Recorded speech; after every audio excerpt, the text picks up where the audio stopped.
There you go, some Walker Hayes and Beautiful right here on Penn's Peak Radio. Hey, everybody, it's Casey.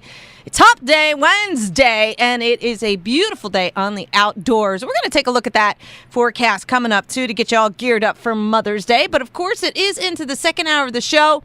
Quick reminder that the Wall to Wall Country Show is brought to you by our friends at First Northern Bank and Trust Your Community. Their commitment, they have home equity loans that fit like a glove. Make sure you check these guys out. They can help you with all your financial needs locally or online at 1stnorthernbank.com, or check them out in Tannersville, Palmerton, Mount Bethel, and Northampton. Now, when we get into the second hour of the show, you all know that we end up having an artist on board, and we're so excited to have a gentleman, a singer-songwriter hailing from Carolina. He grew up in one kind of thought process and then switched over to being a singer and an artist. And we're looking forward to chatting it up with this guy as he's calling in from down south. I don't know if they've got some great weather like we have up here, but please make welcome to the show, Mr. Erick Florence. Hey, Erick, how are ya? Hey, Casey, how are you doing? Thanks for having me. I am doing awesome. I'm so glad to have you on board today. Looking forward to chatting it up a little bit. You know, I love hearing the background stories of people, of how they got to where they are. Sometimes it's pretty simple, as I've loved music my whole life and I knew this is what I was going to do. And then other people take different types of paths to get here. Right. You know, and I always like to hear it because it's when it's a different kind of path, it's always interesting. So I think what we'd like to do is let's start with that just a little bit, Erick. Find out a little bit more about you from growing up and how you kind of got to where you're at right now, and then we'll get into your music and stuff. Well, why don't you give us a little history lesson, Erick? Okay, well, a little bit about me. I grew up in the great state of South Carolina. I grew up singing a little bit in church whenever I was really young, 7 or 8 years old. I enjoyed it, but I became a sports kid, and, man, I just loved playing sports. I'd play wherever I could. And so I stopped doing anything with music, stopped singing, didn't play any instruments, and I just played sports for a long time. About 4 years ago, I had a pretty bad injury playing sports. Kind of started losing interest in sports. And then 3 years ago, I ended up having thyroid cancer. And during that process, the doctors told me, the cancer got on your vocal cords. You may not have full strength of your voice for a long time. Well, my voice came back quickly. I decided that was a sign from God saying, hey, you need to do something with this voice. And I didn't know whether it was, talking to people or singing or what it was. But I started going out and singing in places, doing a lot of karaoke. And it just really took off from there. I started writing on my own. And now we've got a couple of songs out, and we're having a blast going out and doing it and being back in the scene. Well, that's awesome. You're doing a lot of self-promoting to get yourself out there and doing as many shows as you can out there. You had some influence. You had some help, though, with some friends as far as getting like a band together or something. Am I reading that correctly? Well, we're actually in the process of building a band now, and we're going through that process. And I did have a lot of influence from some friends. He was in a band, good buddy of mine from Ohio, 2 different friends. The first one was the one who told me to quit being a bum and go up on stage and sing at a karaoke bar. Okay. I hadn't gotten back into singing. I really just enjoyed that. Whenever I got back on stage, I forgot how much I loved it. Mm-hmm. And so I was going and doing that, and then I had another friend. And surprisingly, both of these guys, their names are Chase. Yeah. And they've never met each other. Right. And my other friend, Chase, we were sitting at a local bar. A well-known guy down in South Carolina, Trent Jeffcoat, was on stage. He was singing, and he said, man, you need to go up there and sing tonight. And I was like, well, it's Trent's night. That's what he's doing. He said, well, I'm going to talk to him. And he went and talked to him, and Trent said, sure, bring him on up, man. So they said, I was up on stage singing, and once I got back in the groove of doing it live, there's nothing like it. I love getting up there and doing it as much as they'll let me. That's awesome. Yeah, I mean, that's kind of like how it gave you the nudge to get back, and I'm so glad to hear that, things are working out for you. Are you completely cancer-free now?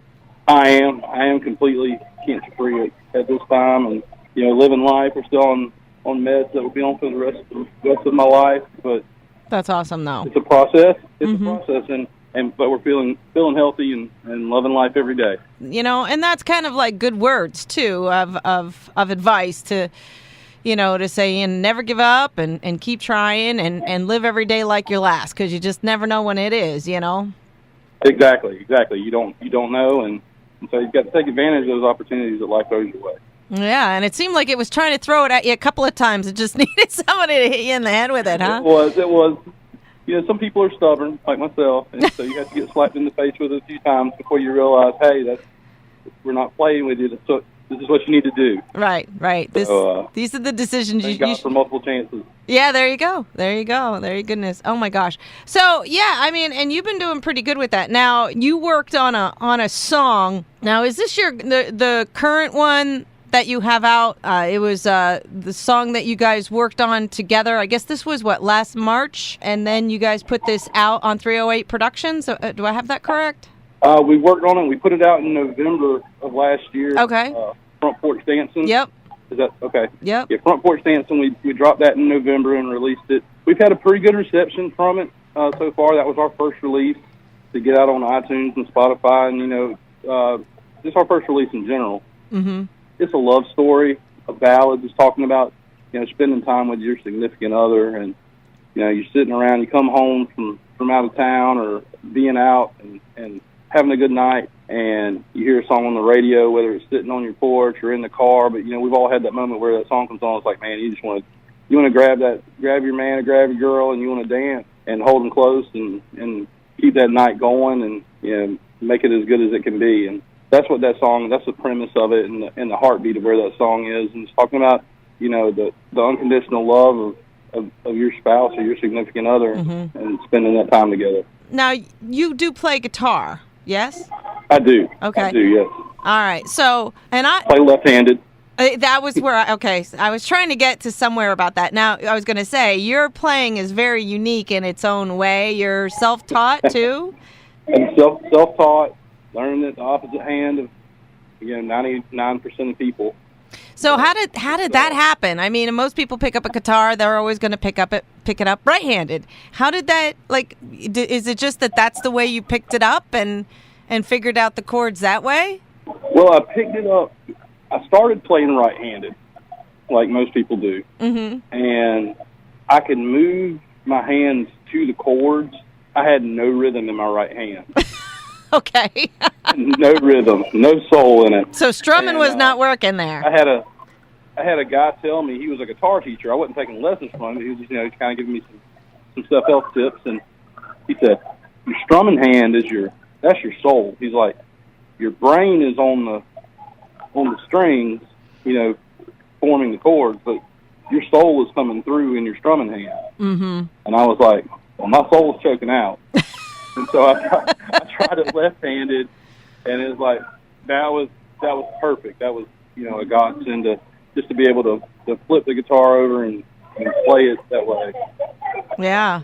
The chords are a little different and everything. That's pretty interesting. I play right-handed, so I'm like, my brain is all twisted to try to figure out if I put the car the other way, how would you do it? I don't know. I'd really have to think about the whole thing, And that's part of what set you on your path too. Now, Front Porch Dancing, is this penned solely by you? Not 100% solely. I did have a few lines. I'm giving credit to a good friend of mine, Ryan Brazel. He helped me out with a couple lines. My cousin Anthony Gettings. We all kind of chatted together over a text message. I was looking at some different points of the song. 95% of the song is probably from a first take that I took on it, and then they threw in some great helpful pointers to bring it where we ended up with the final product. Okay. Now tell us how you got hooked up with 308 Productions, because that's where you're putting your music out with the help of these guys, right? Right. I got hooked up with 308 Productions. It was kind of random, I have a weird background. I've lived in Nashville for a couple of years. I went to college in Nashville, so I know some people in the music industry. And so when I started writing songs, I said, who can I reach out to? And I started reaching out to people that I knew. Everybody's busy. Mm-hmm. A lot of people just don't have time to talk with them. So I started chatting with a guy by the name of Lee Ellis. Mm-hmm. Lee had been putting out some music, and I reached out and said, hey, man, I see you're putting out original music. Like, who are you bouncing that off of? Mm-hmm. I was like, I've got this stuff, and I don't know if it's any good, if it's great, if it's terrible. Who can I talk to? And he said, man, you need to talk to Freebo Rogers over at 308 Productions. Mm-hmm. I reached out to Prevo, and we hit it off instantly. We had about a 2-hour conversation the first time we ever, picked up the phone and chatted. Went out to the studio. I sent him 10 songs, and we started going through the music, kind of dissecting it. And then the first day that I was in the studio, as he was going through some of the other music, I sat there and I started playing another tune. So, well, what is that? I said, well, that's a song I wrote yesterday. It's called Front Porch Dancing. And he was like, well, scrap what we're doing on this other stuff. That's where we're going right there. Mm-hmm. And that's kind of how that song came into fruition. That's interesting. So you weren't really thinking that was going to be the song that you wanted to basically jumpstart your career with, or go off the bench with, right? No idea. Yeah, I had no idea. I'd sent him 10 songs, and that wasn't one of them. Yeah, and that wasn't one of them. The first time he heard it was whenever he was opening up the programs and getting stuff ready in the studio. I was just picking along on the guitar and started playing another song. That's awesome. He just stopped what he was doing. He's like, whose cover is that? And I was like, oh, no, that's mine. Yeah. Yeah. Well, it's funny that you mentioned Lee Ellis. Lee's been on the show, too. A couple years ago, Lee was on my show. So, actually, if Lee's out, if you're still connected, you should have him give me a call. He's not been on the show in a while. So I don't know what he's up to. Okay, yeah. But, yeah, he will do it. So he was on the show a little while back, too. That's just kind of cool, and I think that happens with a lot of artists. It's like some artists are set, we're going to do the song. This is what it's going to be about. This is what we're going to do with it. This is what we're going to release, and boom, boom, boom. You push that one particular song because that's the one that you think is going to be the one that is going to affect people. And then next thing you know, there's something else out there that you really didn't give a whole lot of thought to. And yet that's the one that perks up people's ears, and it kind of takes people by surprise. I think that happens every once in a while. I think that happens a lot. And it's a pleasant surprise when it does. Yeah. Now, are you planning on putting together like an EP with some of this stuff? We are. We're working on an EP. We've got 2 of the songs completed. We've got about picked out that we want on the EP. It's just a matter of getting them hashed out in the studio and getting a version that we're happy with. Mm-hmm. We've got some acoustic versions of a lot of these songs, but I want to put out the EP hopefully by the end of the year. That's the goal that I'm shooting for. Okay. End of the year, beginning of the very first of next year, if not. Okay. Now, are you also working on a website, full-blown website with your shows and stuff on it? We are. We're working on a full-blown website. That should be coming out here in the next month. We want to get that going before the summer. That way folks know where to find us. Right. And know what's going on. We try to keep everything up. At the current time, we're trying to keep everything on Reverb Nation, right, Facebook, and keep it updated there. The website should be out in the next month. It'll be under erickflorencemusic.com. All right, yeah, because I was looking for it, and I realized that you guys were still working on that.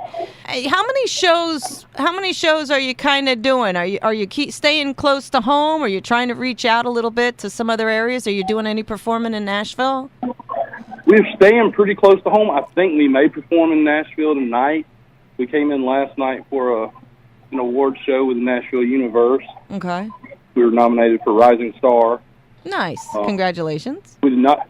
Thank you. We did not walk out with any hardware, but we had a great time and met a lot of other artists and got to network a little bit. Yep. And so it was a fun time. And so today we're kind of perusing around the town. Mm-hmm. And whenever I was talking to you earlier, I was standing in Tootsie's, okay, world famous Tootsie's, yep, in downtown Nashville, and just kind of checking out the local scene. I lived here years ago, and whenever I did live here, I went to college here. I didn't do anything with music, which is the weirdest thing because now I do, and I want to be here, and I'm not. So, well, life is funny that way, right? Very much so. It likes to come back and kick you in the butt every once in a while, and it's okay when it happens. Yeah. I just find it always interesting, when, especially I've had this story before, male and female, people who are growing up on a farm, taking care of all the animals and this and that and the other thing. And then next thing you know, you're sitting in downtown Nashville at Tootsie's thinking about performing in Nashville that night. It's like, how do you get there, Right. It's insane. And honestly, whenever we started this journey, I had no intentions of it going to where it is. I set very little goals for myself, and Prevo always looks at me like I'm insane. He's like, you're gonna accomplish what you just said in like 2 weeks. Like pick something real. Yeah. So we're trying to broaden our horizons and do a little bit bigger things. And so right now we're still traveling and touring within the state of South Carolina a lot, and we're trying to expand that more into a southeastern region, and looking to get more on like a festival fair type schedule. Sure. Is where we're looking to do coming up in the next 6 months to a year. All right, that's awesome. Well, I mean, if you can hang in there, I need to take a little break here, and what I'd like to do is come back and play your song, Front Porch Dancin', and then chat a little bit more about connectivity and about another song that kind of tugs on the heartstrings a little bit that you have out there. Do you got a few more minutes you can hang in there, Eric? Sure thing. Awesome. Well, we're going to talk more with Eric here on the Wall to Wall Country Show. We got to take a quick break, keeping in mind that all the interviews here are being brought to you by the Lehigh Valley Health Network. So excited to have those guys on board as well. But we're going to chat more with Eric about how you can reach out to him, how you can find him. We already mentioned that he is going to have a website up and running very, very soon. But there's other avenues, and we're going to find out what all those are in just a minute, right here on Penn's Peak Radio. Don't go anywhere. More with Erick Florence, and be listening for his tune, Front Porch Dancin'. A little something from this guy. Give you a listen so you hear what he sounds like. We'll be back in just a minute right here on PPR. Back and forth and enjoying it a little bit. I mean, it's a good little tune. I like it. Right. It's a good little springtime tune. The weather's starting to warm up, and it's going to be those days when you're outside. You're going to run into those situations, and that'll be a great tune to cut on and hang out with your significant other in your life. Yeah, I mean, it's great. It's a good tune. It's a good jump start. It's a good jumping board for you. It's a learning process of all the things you got to do to get a song out there. People think sometimes, it's just easy. All you do is you go and record it, and boom, it's out there. And it's like, there's a lot more to it than that, Right. There's a little bit of behind-the-scenes work that seems to be forgotten by a lot of people. Yeah. Well, and if you don't do it, but, to get these songs out there in a very, in kind of a short period of time of what you've been trying to accomplish out there, I mean, I wish you all the best of luck with getting the EP out there. Are you, I see a video for that back. I see a video for Front Porch Dancin'. Is that something that might be in the works? We do want to make a video. We started building, with a low budget. We started building more of a still picture video, and I want to wait and release that more with a full video, something that's got a little better touch to it. Once we do that, I think it can be something that's successful and get in front of some more people. Yeah. To help them get acquainted with a new song. Yeah. Yeah, I see a video for that one. I can already envision kind of like the little story for it. So, but you want it done nice. You want it done that people are going to sit and watch the whole thing for sure. Exactly. Now, I mean, you've already had some challenges in your life, obviously, with the word cancer can scare the living daylights out of just about anybody, and you're talking about living for the day and having second or third or fourth chances in life. But not everybody's quite that easy. It's not easy for some people. It's not as simple for some people. And you have a story that hits you close to home and has produced a song to not forget this guy. You want to tell us a little bit about this other song that we want to play at the end of the show? Sure, Casey. Thank you. The next song is going to be coming out, and we're actually going to release it on the 11th. So you guys are one of the very first radio stations to play this song. All right, nice, thanks. But this one is called Gone But Not Forgotten. And in November of 2017, I had a friend of mine. He was a fellow musician in the Columbia, South Carolina area, and his name was Brandon Burr. Brandon was a cool guy. He had been in the music business a little while. He was a lot younger than me, but he treated me like family from day one. The first time he met me, he's like, "Man, I want to hear you sing." I sang. He let me sing one song at his show, and boom, I was family. They did whatever they could for me. And in November of this past year, Brandon decided that he was going to take his life, and it was very, very hard on his family and friends. which I know most suicides are. You know, people, you don't see it coming. Right. That's the hardship of it. He was one of those guys that was always happy, always funny, always smiling, and out of nowhere he was gone. And within hours of hearing the story of Brandon's death, I started writing, and I really started writing just as a coping mechanism for me, just to, you know, deal with the grief.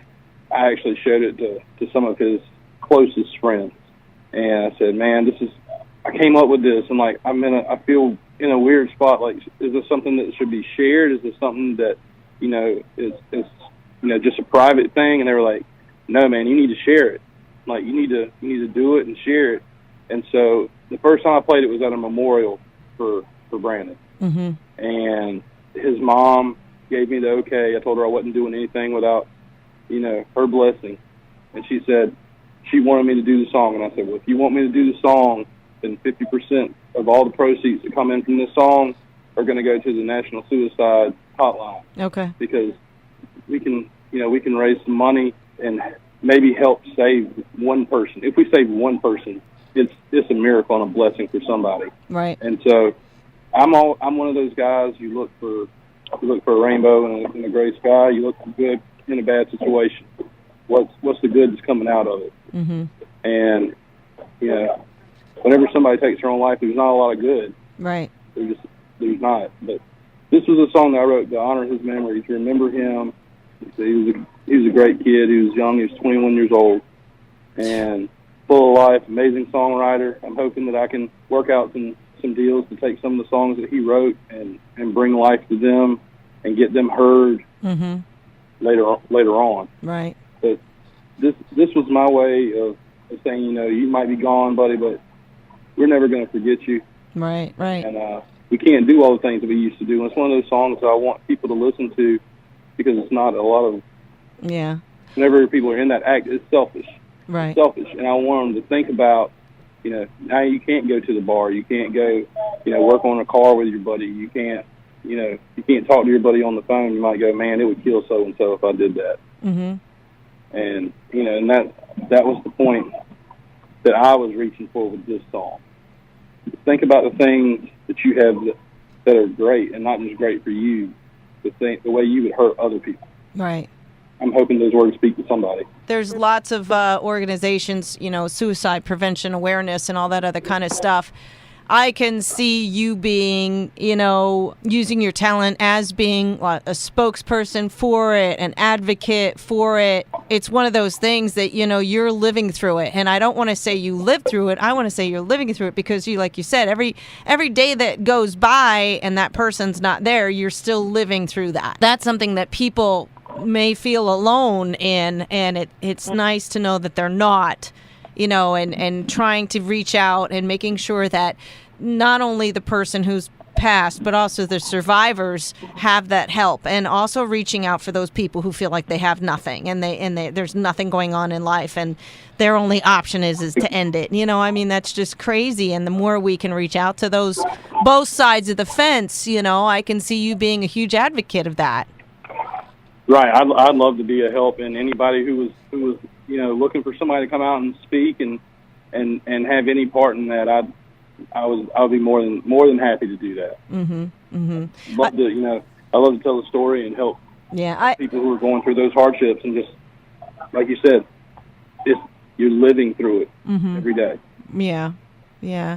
I mean, I always commend artists when, you know, I mean, I know it's a struggle at first, and all you're just trying to do is go mouth to hand at first, but anything that they can do with that talent and that platform to be of help in whatever it is, whether it's breast cancer, whether it's child abuse or animals or suicide prevention, whatever it is, to use their talent and that platform that they're being given to help and give back in some way. So I commend you on that. I commend you on the song. We're going to play the song at the end of the show, and just remind everybody all about it and what it means and stuff. And so when this goes up out there, you're putting these songs out on the electronic medias at the moment, or where people can, like you said, some of the money would go towards the suicide hotline? Yeah, they'll be able to download the songs on iTunes. Okay. They'll be able to download the songs on iTunes. It'll play on Spotify, Amazon, iTunes, Google Music, Amazon, anywhere where major music. It'll be in all those places. And part of the money for this will help going for the suicide hotline to get that out there, so people know that they can turn to somebody. Exactly. Yeah, 50% of everything that comes in on this song, whether it's from streaming or from the download, anything that is a digital purchase or digital money that comes in related to that song, will 50% of it will go. It's fun. I just had John King on my show a couple weeks ago, and he had something very similar. He ended up doing a song from a pop artist, but he did it in his version, and it was kind of on the side of, I have nothing today, and I don't have anything to live for, and on that side. And throughout the song, the journey changed to, I do have something to live for, and I am worth something, and it was interesting, his whole perspective on that, is trying to take that feeling and giving them something to turn it completely around and have it where they feel like they are worth something, they have something to live for, versus that they don't, and they don't want to live anymore. So I think any kind of attention we can bring to this, and it is a disease, it's a disease that affects people that feel they don't deserve this life that they've been given, to try to help them cope with whatever and change that mindset for them. Exactly. So, yeah, I'm happy to be able to try to do what we can do from this song, mix in with the other great artists that are helping to reach out for the same cause. Yeah, that's awesome. Well, Erick, I think that's wonderful. We'll play that song at the end of the show to remind everybody this whole show gets recorded and gets played back on Sunday morning. And I always like to play one more song at the end to remind everybody to listen if they missed it today. But, we'll make sure we help get that out there, that if people want to download it. Now, this song isn't available quite yet. This one won't be available until the 11th, you said? It comes out on May the 11th, and okay. That is exactly 6 months from the date of Brandon's death. Okay. So it's a special date for me, and that's when I wanted the music to come out. Okay. And so Friday. Yes. Yeah, Friday. All right, my friend. Well, we'll help you with that. We'll help you get that song out there for sure. Connectivity. What's some ways that people can reach out to you? Like once this song is out, or they hear it today, or they hear it Sunday on the show, and they want to reach out to you and maybe share a story that they're living through something. What's some of the best ways that people can reach out to you and exchange ideas about your music, or have them explain what it means to them? Where's the connectivity, Erick? The best way somebody can reach me is, the best two really are through my Facebook page, which is Erick Florence Music. You can message or comment anywhere on that page. Okay. And I check it hourly and respond. Whenever something buzzes, for the most part, unless I'm tied up, I'm looking at it right then, and I'll respond to you. I won't leave you hanging if you send me something. Okay. And then on Twitter, my Twitter is Florence8814. That's good to know. I respond. I follow my followers back. We're on Instagram as well under eFlow's Music Show. I don't do as much on the Instagram, but I'd love to see what you guys do on there. Okay. And hang out. We've got a YouTube channel as well. You can check that out at Erick Florence Music on YouTube. We try to put some new information out there. That's probably the most lacking at this point. Okay. But Facebook and Twitter is definitely the place to hit me up and get a response. Awesome. Well, it's good to know that people would be talking to you too, especially if they do want to discuss something that's fairly personal, and that song touches them and reaches out to them and maybe gives them a little hope of thinking that, there's something better. There's something better. They just got to find it. So awesome. Right. And they'll be talking to me personally on there. I don't have anybody run those pages for me. If you're getting a response, you're getting it from me. Okay, and that's pretty awesome too. I know people get busy and they tend to, social media can be a job in itself. It truly can. But It's nice. It is. It's nice to know when the artists are the people who, it's not somebody giving them an answer that they think you might give them. That when they hear from, a response, they know for sure it's you, and it's your words of encouragement, or it's your words of advice, or your conversation. So it's always nice to know that, the artists are the ones doing all the answering when it comes to that kind of stuff. So, Brandon, I know you said you have a website on the way. You're going to be doing some more music. You're planning on trying to get out an EP and video. Anything new and exciting? Something you can do a little wink, wink, nudge, nudge? You got work coming up in the works for the next couple months that your fans can be looking forward to, along with all those other exciting events? We're working on some new songs, and I think these are going to be even more exciting songs. They're going to be a little more fast-paced. Both of these next two songs are very personal to me. They're not, one is semi-serious, and the other one is more of a playful song, but it's a fun song, so I'm looking forward to putting those next two out and working on them in the studio. We're in the midst of getting the full band together. Okay. And when we do that, that means we'll be expanding our area and traveling a little more and coming to a city near you. Awesome. If you guys want to come and hang out with us and chit-chat and meet us at the show. I love to meet fans and just people of music. I love to meet them and talk with them and, hear their stories. To me, music is about the stories and the connections and the feelings that they bring up. Mm-hmm. I love to hear the conversations when people say, man, when you sang that song, it makes me think of this. Right. Those are the best feelings in the world. And so awesome. Always up to talking with folks when they come in. Well, if you ever, you're South Carolina, you're not all that far from Pennsylvania. If you find your way up the coast here, please keep us in mind. All my artists are welcome in the studios here at PPR to do a quick impromptu, a song or two for us. We'll make room for you if you find your way up here. So keep that in mind. Okay, I definitely will. We always invite the artists. We have a nice little living room setting here. We like to do it, and love to see you in the studio here. Erick, I want to wish you the best. I think you're just scratching the surface of what could be for you, my friend. I really think you've got a game plan. You know where you want to go. You know what you need to get done. You know how hard it is to get there, and I wish you all the best success. Keep us in mind too if you have anything new and exciting going on, and you want to come back on the show at any point in time. You're always welcome back on the show, too. Always. All my guests are always welcome back on the show. Awesome, Casey. Well, I definitely appreciate you taking the time to talk with me today and talk about these songs and my music and, what my journey has been and where we're going. And hopefully we'll see you with bigger and better things coming down the road soon. Well, I'm sure we will. So I'm looking forward to that as well, Erick. Just you have my number. Stay in touch, my friend. I wish you all the best. We're going to take a quick break. And don't forget, at the end of the show, we have more from Erick coming up, that heartfelt tune, putting out a message for those who need some help. Half the 50% of the proceeds from this song gone, but not forgotten. Remember, we'll be going to the suicide hotline and helping those folks out as well with the funding that, of course, is always needed for those types of things. But we'll be back with some Kenny Chesney in just a minute right here on PPR.